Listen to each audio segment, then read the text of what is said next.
llegó a creerse enamorado del proyecto. No podía menos de producir montones de oro aquella fábrica, que, sin salir de los planos, ya le tenían a él la química orgánica en revolución, y le convertía en minutos las breves horas de aquellas interesantes explicaciones. Quedaron el alemán y el español en que no faltaba más que dinero para que el proyecto colosal se pusiera en práctica y marchara como una seda. Faltaba dinero, pero ya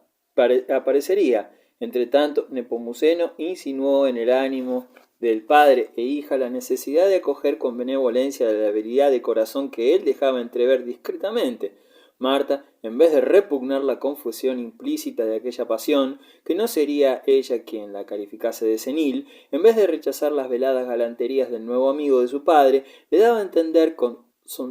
sonatas de música filosófica,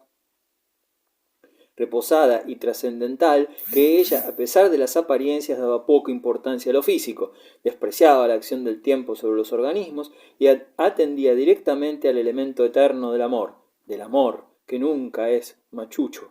En fin, que lo que faltaba era dinero. La fábrica y la pasión marcharían en perfecta armonía y con toda la prosperidad, en cuanto pareciese el capital que era necesario para su movimiento. A medias palabras y hasta por señas comprendieron los Corner la conveniencia de tratar con la mayor amabilidad posible a Emma Valcarcel. No fue ardua empresa la del tío, que se propuso conseguir estas relaciones justamente en la época en que Emma decretó echarse al mundo y gozar de su riqueza mermada y de cuanto estuviese en sus manos, sin límites ni remordimientos. Así, el conocimiento superficial, de mero cumplido, que ya había de tiempo atrás, por intermedio del primo Sebastián, entre la Valcarcel y los alemanes, se convirtió fácilmente en amistad asiduamente cultivada, en una amistad casi íntima, que se iba estrechando, según Emma entraba más y más por los anchos y suaves senderos de su nueva vida. Los Valcarcel, como ya se ha dicho, tenían en sus planes de venganza respecto del ladrón de su tío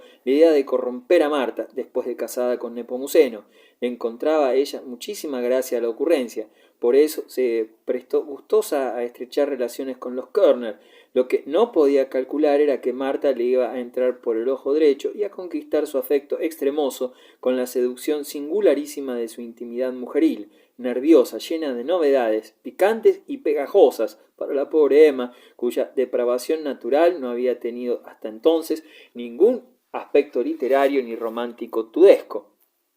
Marta, virgen, era una vacante de pensamiento, y las mismas lecturas disparatadas y descosidas que le habían enseñado los recursos y los pintorescos horizontes de la lascivia letrada le habían dado un criterio moral de una ductilidad corrompida, caprichosa, alambicada y, en el fondo, cínica. Un hombre, por estrechas que fuesen sus relaciones con la señorita Körner, jamás podría saber el fondo de su pensamiento y de sus vicios, porque del pudor no le quedaba a ella más que el instinto del fingimiento y la sinceridad de la defensa material, hipócrita contra los ataques del macho. Marta podría acompañar al varón en los extravíos lúbricos a que él la arrojase, pero siempre le ocultaría otra clase de corrupciones morales, de depravación ideal, que llevaba a ella dentro de sí, y que sólo podría confiar a otra mujer en que encontrase simpatías de temperamento y de desvaríos sentimentales. Emma y Marta se entendieron pronto, y a las pocas semanas de tratarse con frecuencia y confianza, ya se las oía allá a lo lejos,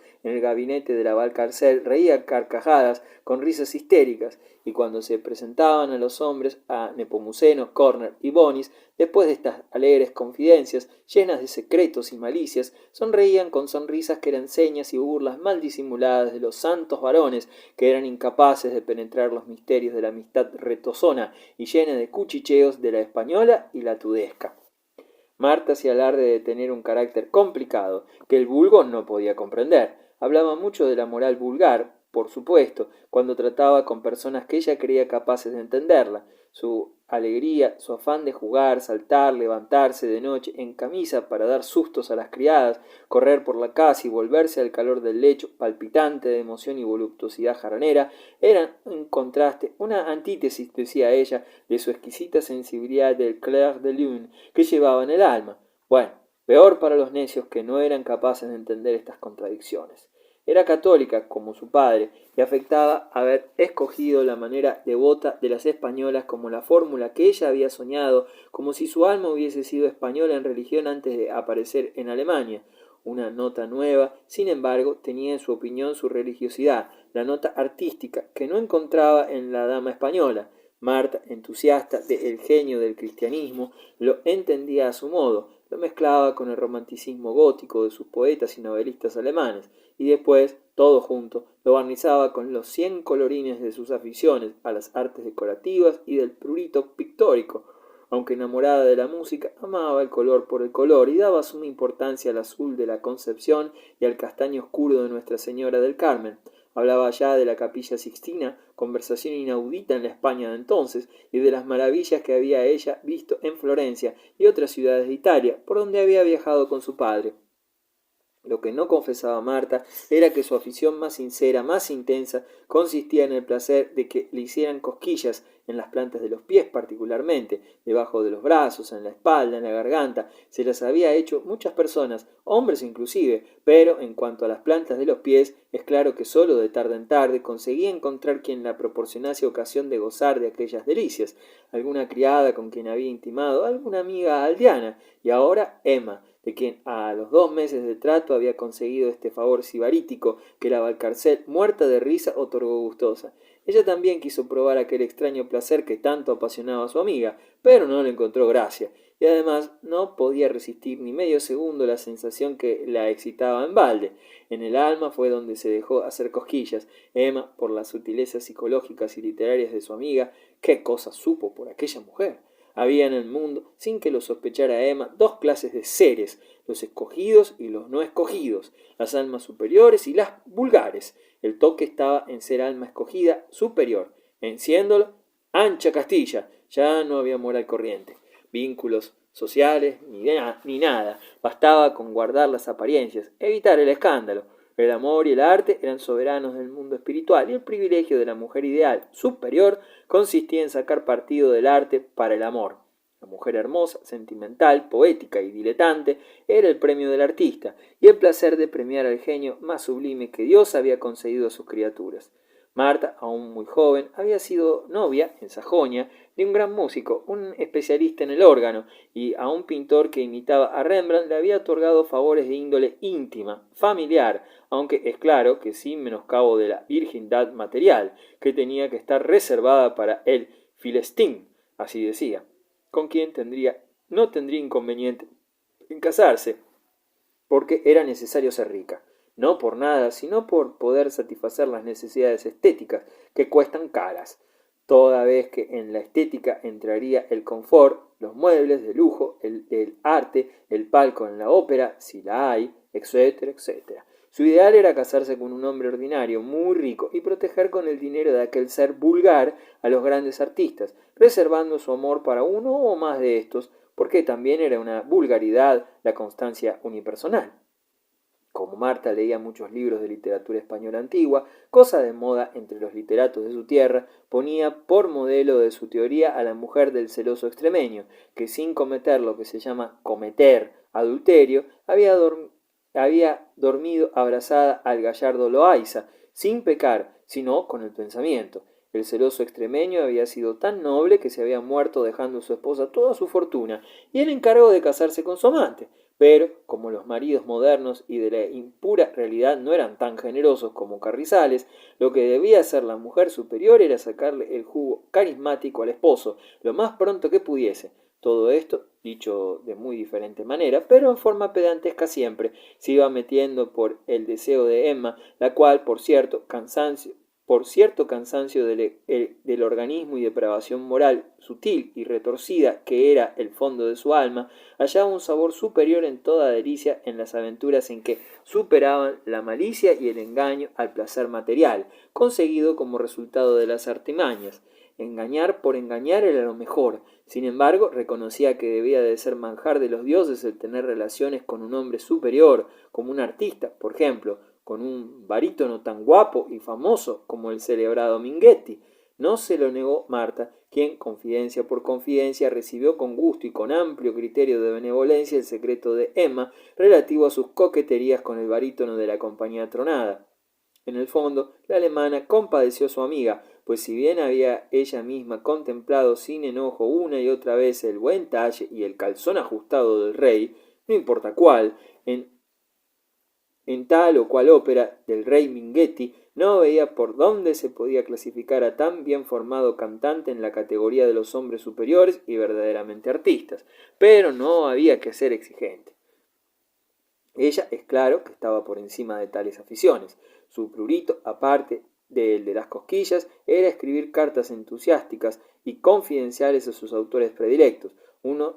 les contestaban, otros no, pero solía mandar su retrato con sus confesiones epistolares, y más de un escritor se animó, en consideración a la buena moza que envolvía aquel espíritu repugnante, a entablar correspondencia, y así tuvo ella más de 2 amores ideales y platónicos por escrito. Poseía además un álbum de intimidades, ilustrado por muchas firmas desconocidas y algunas notables, en que se contestaba a las consabidas preguntillas: ¿cuál es vuestro color predilecto? ¿Y la virtud predilecta? ¿Qué autor preferís? Etcétera, etcétera. A una mujer que sabía, por ejemplo, que a Liszt le gustaban las trufas y había llorado confidencialmente con las penas ocultas de un poeta de la joven Alemania, tenía que parecerle poco hombre aquel bien formado, el barítono,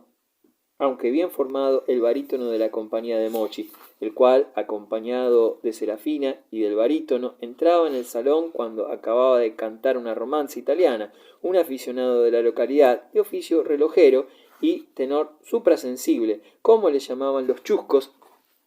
porque cuando tenía que subir a las notas más altas desaparecía su voz, como si la llevasen en globo al quinto cielo, y no se le oía por más que gesticulaba. Parecía estar hablando desde muy lejos, desde donde podía ser visto pero no oído. Aún se reía el público disimuladamente del tenor suprasensible, cuando la atención general tuvo que volverse a contemplar la hermosura de Serafina, que con la mirada humilde, exhalando modestia, además de muy buenos y delicados olores, llegaba vestida de negro, con gran cola, enseñando los blanquísimos hombros y las primorosas curvas del seno, al pie de la plataforma donde el presidente del casino la aguardaba para darle el brazo, subir con ella las 2 gradas que la separaban del piano y dejarla previa una gran inclinación de cabeza junto a Minghetti, que, de frac y corbata de etiqueta, paseaba los blancos dedos de uñas sonrosadas por el amarillento teclado, haciendo prodigios de elegante habilidad por aquellas octavas adelante. Bonis había desaparecido. Poco después hablaba con Mochi en un gabinete cercano. Nepomuceno y Körner acompañaban a Emma y a Marta, todos sentados en una de las primeras filas que siempre quedaban en casos tales para las señoras que venían tarde, porque las que, para su vergüenza, llegaban temprano, se iban colocando en lo más escondido y apartado, huyendo como del diablo de la proximidad del espectáculo, como si fuese tomar en él parte el tenerlo muy cerca. No faltaban señora que confundía a los cantantes con los prestidigitadores que en el mismo casino había visto maniobrar, y no quería que le quemasen el pañuelo, ni aun en broma, ni que le adivinasen la carta que tenía en el pensamiento. Emma no había visto nunca tan de cerca a Gorgheri, en la que pensaba tanto de algún tiempo aquella parte. La admiraba como a su pesar, la tenía por una perdida a la alta escuela, y esto mismo la atraía, a pesar de ciertos asomos de envidia con que iba mezclada la admiración. Ahora que la tenía a 4 pasos y le podía ver los brazos desnudos y el talle apretado y la pechuga entre velas de esperma, todo al aire, ahora que podía apreciar sus facciones y sus gestos, y hasta algo oía de su voz, que parecía que aún hablando cantaba, ahora Emma, con el pensamiento, la desnudaba más todavía, y la medía el cuerpo, y le escudriñaba el alma. Quería apreciar por la proporción cómo tendría de gruesas y bien formadas las extremidades invisibles y otras partes de su cuerpo. Por lo que veía era muy blanca, y debía de seguir siéndolo. No eran polvos de arroz, era blancura sana, cutis inglés, una verdadera frescura y una hermosura a prueba de tijeras.